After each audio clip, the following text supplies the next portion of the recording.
कई बार ऐसे सिचुएशन इंसान के साथ ज़रूर आता है कि वो जिस चीज़ में आगे बढ़ रहा है, जो कर्म कर रहा है, वहाँ पे उससे ज़्यादा सफल लोग हैं, उससे ज़्यादा संघर्ष करने वाले लोग हैं, लेकिन वो असफल रह जाते हैं। शायद कुदरत का एक अलग नज़रिया है, शायद उसके फैसले के आगे हर एक नतमस्तक हो जाता है, हर एक इंसान झुक जाता है, क्योंकि वही तो ईश्वर है।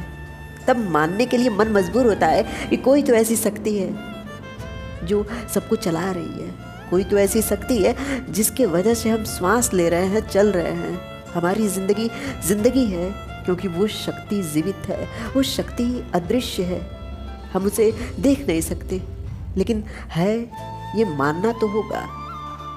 अगर हम न माने तो ये हमारा अविश्वास हो सकता है, लेकिन एक समय पे जिंदगी के कई ऐसे मोड़ आते हैं जहाँ पे वो विश्वास, वो ईश्वर, वो शक्ति हमें विश्वास दिलाती है खुद के होने का।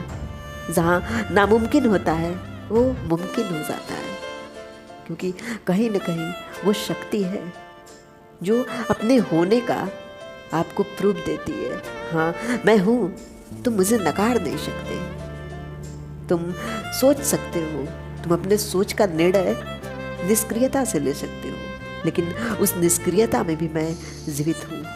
मैं एक ऐसा एनर्जी हूँ जिसे तुम नकार नहीं सकते, जिसे तुम अनदेखा नहीं कर सकते।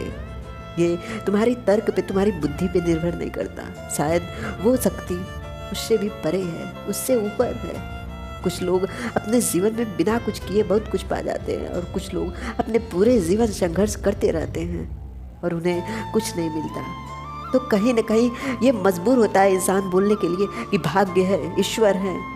वो विश्वास करने के लिए मजबूर होता है, क्योंकि वही तो है जो मजबूर कर रहा है विश्वास करने के लिए। जहाँ पे आप दिन रात मेहनत करते हो तो आपको कुछ नहीं मिलता, और वहीं वो कुछ मेहनत में बहुत कुछ हासिल कर लेता है। यह बात उसी तरह है कि जिसके पीछे आप पूरे जीवन दौड़े हो वो आपको नहीं मिलता, लेकिन वही इंसान किसी ऐसे इंसान को मिल जाता जो शायद उसकी वैल्यू नहीं जानता, जो शायद उसकी इज्जत नहीं करना जानता, और आप उसकी वैल्यू जानते थे, उसकी इज्जत करना जानते थे, उसके पीछे दौड़ते थे, लेकिन वो आपको भी नकार के चला गया। ये तब बेहद दुखद होता है जब वो प्यार हो, आपका मन पसंदीदा इंसान हो।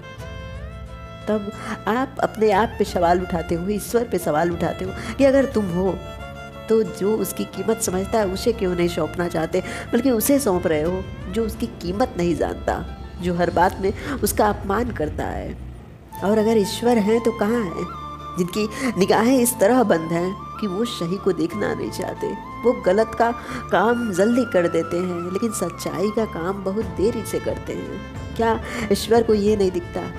हाँ, थोड़ा दुखद हो सकता है, थोड़ा अपमानजनक हो सकता है, लेकिन यही बात सही है कि अगर आपके कर्म थोड़े बुरे हो सकते हैं, थोड़े देर हो सकते हैं, लेकिन उसमें सफलता ज़रूर मिलेगी। बुरे कर्म का परिणाम बुरा मिलता है, लेकिन अगर आपका कर्म सही है तो उसका भी परिणाम बेहतर मिलेगा।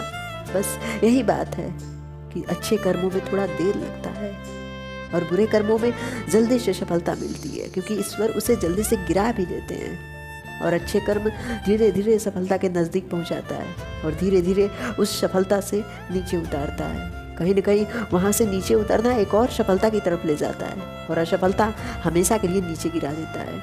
इसलिए अपने कर्मों पे ध्यान दो।